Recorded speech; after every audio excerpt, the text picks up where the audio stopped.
মাননীয় মুখ্যমন্ত্রী জাস্টিস চাই আওয়াজ যখন সব মানুষের পক্ষে, লিখছি একটা খোলা চিঠি সব জনতার পক্ষে। জাস্টিস চাই, খেয়ে দেবে জাস্টিস। আরে প্রমাণ ছাড়া তো বিচার কঠিন, প্রমাণ তো প্রায় হাফিস। কারণ প্রথম থেকেই প্রমাণ মোছার কাজ সেরেছে পুলিশ। একটা সিভিক জেলে পুরে বানাতে চান পুলিশ। ইচ্ছা তাকে তড়ি ঘড়ি দাও ঝুলিয়ে ফাঁসি, ধনঞ্জয়ের স্টাইলে লুকো আসল যারা দোষী। বলছে লোকে আরজি করে ড্রাগ নাকি সেক্স র্যাকেট নাকি অঙ্গ বেচার কারবার। ড্রাগ নাকি সেক্স র্যাকেট নাকি অঙ্গ বেচার কারবার। তা কি জানাতে খুন হলো মেয়ে, উঠছে প্রশ্ন বারবার। কোন মাফিয়া বাঁচাতেই গুলিয়ে দেবার ফন্দি, প্রশাসনিক পদ্ধতিতে সত্যি হচ্ছে বন্দি। শুরু থেকেই অস্বাভাবিক মৃত্যু বলে তড়িঘড়ি পোস্টমর্টমের খেলা। আত্মহত্যা ঘোষণা হলো যাতে না বেড়ে যায় বেলা। খুন দেখে খুন না বলাতে কি আড়ালের চেষ্টা। বিকেলের পর পোস্টমর্টম, কোন নিয়মে কেসটা? আচ্ছা, পোস্টমর্টমের রিপোর্ট এলো এত তাড়াতাড়ি, আমাদের বেলা তো হয় না। পোস্টমর্টমের রিপোর্ট এলো এত তাড়াতাড়ি, কি লুকোতে মেয়ের দেহ দ্রুত পৌঁছলো তার বাড়ি। দ্বিতীয়বারের পোস্টমর্টমে কিসের ছিল ভয়? কি বাঁচাতে আপনার পুলিশ করছিল ৯/৬? জ্বলল মেয়ে শরীর জুড়ে হাজার প্রমাণ যত, জ্বলল মেয়ে শরীর জুড়ে হাজার প্রমাণ নিয়ে ছাই হলো সব প্রমাণ যত। এবার জাস্টিস হবে এটা কি দিয়ে? আর আপনি জানেন কেল্লা ফতে গুলোচ্ছে জাস্টিস। আপনি জানেন এবার কেল্লা ফতে গুলোচ্ছে জাস্টিস। আর যেটুকু প্রমাণ আছে হোক তাও পিস পিস। তাই পিডব্লিউডি দিয়ে শুরু ঘর ভাঙবার কাজ। সিবিআই যদি ঘরে ঢোকে পড়বে মাথায় বাজ। মাননীয় মুখ্যমন্ত্রী কিসব তাড়ায় এসব কাজে আপনি এত মেতে? কিসের তাড়ায় এসব কাজে আপনি এত মেতে? প্রমাণ লোপাট করার খেলায় এইভাবে কেউ জেতে? কিসের নেতায় সন্দীপকে বানান প্রিন্সিপাল, ওই পাপীকে করতে আড়াল এখন নিজেই টালমাটাল। কোন চালটা কোন কলাটা পৌঁছে দিত ওই সন্দীপ সোনা? নাকি এত দিত তত হিসেব যাবেই না তো গোনা? মুখ্যমন্ত্রী মা মেয়েরা রাত জেগেছে প্রতিবাদী চোখে, মা মেয়েরা রাত জেগেছে প্রতিবাদী চোখে। তাকিয়ে দেখুন কতটা রাগ তাদের চোখে মুখে। শুধু আরজি করের ঘটনা নয়, না শুধু আরজি করের ঘটনা নয়, মুখ্যমন্ত্রী শুনুন, বছর বছর পাপের হিসেব চাইছে ওরা। দেখুন, ওরা জাস্টিস চায় সব ঘটনায় এ রাজ্যেতে রোজ্জা ঘটে। আরজি করের সলতে দিয়ে ওই ক্ষোভের বোমটা ফাটে। মুখ্যমন্ত্রী আচ্ছা, ভুলে গেলেন কেমন করে সিঙ্গুর নন্দীগ্রাম? ভুলে গেলেন আপনি কেমন করে সিঙ্গুর নন্দীগ্রাম? শুধু ওই একটা ঘটনায় কি কেবল মুছিয়েছিল বাম? ভালোই জানেন আপনি নিজে ওটাও ছিল সলতে, ভালোই জানেন আপনি নিজে ওটাও ছিল সলতে। ক্ষোভের বারুদ জমা ছিল, বদলটা চাই বলতে। মাননীয় মুখ্যমন্ত্রী, আন্দোলনকে গুলিয়ে দিতে আরজি করে হামলা, সবাই জানে সব আপনার লোক। আরে কাকে বলবেন সামলা? সেদিন 4 তলাতে ভাঙচুরেতে প্ল্যানিং ছিল প্রমাণ ধ্বংস, কিন্তু তাণ্ডব হলো 3 তলাতে। ইস, অশিক্ষিতর বংশ। আর বাঁচতে গিয়ে দোষ চাপালেন দায় নাকি রামবাম, বাঁচতে গিয়ে দোষ চাপালেন দায় নাকি রামবাম। কোন ছকেতে দায় এড়াবেন? আরে ঝরছে তো আপনার কাল ঘাম। তারপর মৃত্যু কেনার দর কষলেন, ওই মেয়ের দাম নাকি 10 লাখ। মৃত্যু কেনার দর কষলেন, মেয়ের দাম নাকি 10 লাখ। যেন আলী বাবার 40 চোর বলছে চিচিং ফাঁক। ফাঁসছি বুঝে মিছিল করেন হে মুখ্যমন্ত্রী, সবার সামনে প্রমাণ দিলেন কে আসল ষড়যন্ত্রী। আরে অপদার্থ পুলিশ মন্ত্রী, স্বাস্থ্যমন্ত্রী আপনি হলেন নিজে। আরে নিজের বিরুদ্ধে নিজেই মিছিলে করেন আপনি কি যে? জাস্টিস চাই নিজে করজ বলুন। প্রমাণ লোপাট আপনি করেন, অনেক হলো, চলুন। ও ও যাওয়ার আগে ওই পাখিকে সঙ্গী করুন, আরে আপনার পোষা দোয়েল, আরে প্রমাণ লোপাট যার মদতে, কমিশনার বিনীত গোয়েল। আপনার সোনার ছেলে মিথ্যে বলে উর্দিটা গায়ে দিয়ে, সেসব খুলে জোড়া ফুলের সিম্বল নেক নিয়ে। মুখ্যমন্ত্রী পড়ছে মনে আরজি করে কয়েক বছর আগে, ডাক্তার পৌলমী যে মারা গেলেন, স্মৃতিতে কি জাগে? সেটা হত্যা নাকি আত্মহত্যা জানেন পুলিশ মন্ত্রী? আরজি করকে নরক বানাও কে চান ষড়যন্ত্রী? কারণ জানি আপনি তাল ঠুকছেন, পরিস্থিতি হোক ঠান্ডা, কদিন পরেই সব ঝিমিয়ে গেলেই ফের চালাবেন ডান্ডা। মাননীয় মুখ্যমন্ত্রী, জ্বলছে আগুন সবার বুকে, এ আগুন নেবা শক্ত, বঙ্গবাসী চোরেদের নয় প্রতিবাদের ভক্ত।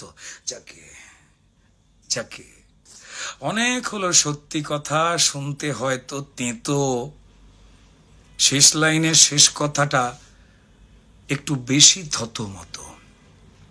আচ্ছা, আজ ধরে নিন মুখ্যমন্ত্রী ওই মেয়েটা আপনারই বাড়ির মেয়ে, আজ ধরে নিন মুখ্যমন্ত্রী ওই মৃত মেয়েটা আপনারই বাড়ির মেয়ে, ঘুমিয়ে গেলেও মেয়েটা আছে শুধু আপনার দিকে চেয়ে। আর কি আপনি করতে পারবেন জাস্টিস চাই আওয়াজ তুলে নাটক করা মিছিল? এইভাবে কি টপকানো যায় নিজের পাপের পাঁচিল? হে মাননীয় মুখ্যমন্ত্রী, মাননীয় মুখ্যমন্ত্রী এইবার তো নিজের সম্মানটুকু রাখুন, মুখ্য থেকে মূর্খকে আজ দাঁড়ি পাল্লায় মাপুন। ধন্যবাদ মাননীয় মুখ্যমন্ত্রী, ধন্যবাদ।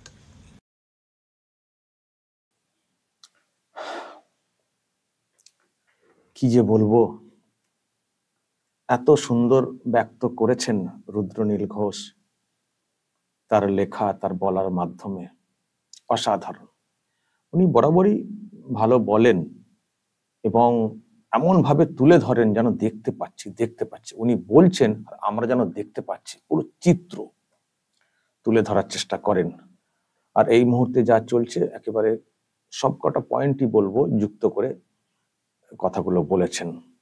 যে এই যে বিচার চাই বলছেন, বিচারটা হবে কি করে? সব তো হাফিস হয়ে গেছে, তথ্য প্রমাণ তো সব লোপাট হয়ে গেছে, যেটা আমি গতকালকে বলেছি। আপনারা অনেকে হয়তো দেখেছেন সেই ভিডিওটা, যে আমি গতকালকে বলেছি 4 দিন, আজকে 5 দিন হয়ে গেল, যে 4 দিন সিবিআই তদন্ত হয়ে গেল, ওই উন্নতি কোথায়? নতুন করে কাউকে তো গ্রেপ্তার দেখতে পাচ্ছি না, কোথায়? কেন হচ্ছে না? ওই একা সঞ্জয় তাহলে কি এই ঘটনাটা ঘটিয়েছে? এটা বিশ্বাস করতে হবে? এটা তো আমরা কখনো বিশ্বাস করতে পারবো না। একটা গ্যাংয়ের কাজ, একটা গ্রুপের কাজ, কিন্তু কোথায় গ্রেপ্তার? আসলে সিবিআই হিমশিম খাচ্ছে, তথ্য প্রমাণ পাচ্ছে না, ছোটাছুটি করছে, চেষ্টা করছে সিবিআই, কিন্তু পেরে উঠছে না। এটা তো খুনের মামলা না? খুনের ব্যাপারে শুরু থেকেই থাকা উচিত এজেন্সির, যারা তদন্ত করবে, কারণ খুনের সময়, খুনের পরে অনেক তথ্য থাকে। আর সিবিআই নেমেছে কয়েকদিন পরে, তার আগে পুলিশ করেছে, তার মধ্যে বডি পুড়িয়েও দেওয়া হয়েছে, যেখানে ঘটনা সেখানে ভাঙচুরও করা হয়েছে, অনেক কিছু হয়েছে। ফলে আবার সিসিটিভি ফুটেজ নিয়েও তো সমস্যা রয়েছে। প্রমাণ কোথায়? একটা খুনের মামলা না, এটা তো অন্য দুর্নীতির যে মামলাগুলো হয় সেরকম তো না, যে ব্যাংক ট্যাঙ্ক চেক টেক করে ব্যাপার। খুনের মামলা, খুনের এমন কিছু ডকুমেন্ট যেগুলো থাকে, যার উপরে ভিত্তি করে তদন্ত এগোই। এখন যদি সেগুলো 3-4 দিনে সব লোপাট করে দেওয়া হয়, তো কি করে হবে? এখন বলছেন বিচার চাই, প্রমাণ তো নেই। মানে নেই বলতে তার মধ্যে হয়তো কিছু না কিছু থাকবে, কিন্তু এই যে কঠিন কাজ হয়ে গেছে এই মুহূর্তে, সিবিআই এর কঠিন কাজ হয়ে গেছে, এখন ডাকাডাকি করছে। এখন তো যিনি প্রিন্সিপাল ডক্টর সন্দীপ ঘোষ, তাকে তো আজকে নিয়ে 3 বার ডাকলো। আমার মনে হচ্ছে সন্দেহ করছে সিবিআই ওর ভূমিকা নিয়ে। তো যাই হোক, এ হচ্ছে ব্যাপার। তো রুদ্রনীল ঘোষ বেশ দারুণ, মানে যে কথাগুলো আমরাও বলে আসছি, উনি বেশ বাঁধনটা দিয়ে এইভাবে করেছেন। একটা চিঠি মাননীয়াকে, মানে মাননীয়ার উদ্দেশ্যে বলেছেন আর কি, খোলা চিঠির মতো। তো দারুণ বলেছেন। আর একটা কথা উনি বলেছেন, মানুষ কিন্তু জেগে গেছে, ভাববেন না শুধু এটা ওই আরজি করে যে ঘটনা ঘটেছে তার জন্য হচ্ছে।